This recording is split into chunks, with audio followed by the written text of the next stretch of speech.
Good morning and welcome to Mission Control Houston and the International Space Station update. On board the International Space Station, the Expedition 30 crew has been awake since midnight Central Time. They're now more than halfway through their day, which is full of experiment work and maintenance. U.S. Commander Dan Burbank, as well as the Russian flight engineers Anton Shkaplerov and Anatoly Ivanishin, launched to the space station in their Russian Soyuz TMA-22 vehicle on November 13th and docked to the space station on November 15th, so they're working on their 24th day in space and their 22nd day at the space station. They've been alone at the station since the Expedition 29 crew members left on November 21st, but they'll soon be joined by 3 new crewmates to replace those that left. Flight engineers Don Pettit, Oleg Kononenko, and Andrei Kuipers are currently at the Gagarin Cosmonaut Training Center in Star City, Russia, near Moscow. They've been conducting some administrative work there today and will be moving tomorrow to the Baikonur Cosmodrome in Kazakhstan, where their Soyuz TMA-03M is being prepared for the December 21st launch to the space station. This photo shows a ceremonial send-off on Tuesday at the headquarters of the Russian Federal Space Agency. You can see the crew here on the right of the screen from left to right.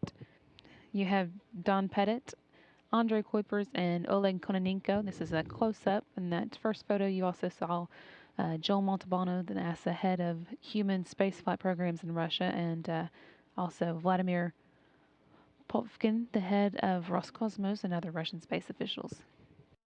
This photo shows the backup crew for the main Soyuz crew, Yuri Malenchenko, the backup Soyuz commander, as well as Sonny Williams, the backup NASA flight engineer, and Japan Aerospace Exploration Agency astronaut Aki Hoshide, another backup flight engineer. And then the group paused here for a photo. From left to right, you've again got Don Pettit, Andrew Kuipers, and Oleg Kononenko. Then in the center, Vladimir Popkin, followed by Malenchenko, then Alexei Krasnov, Roscosmos head of piloted space programs, and Williams and Hoshide.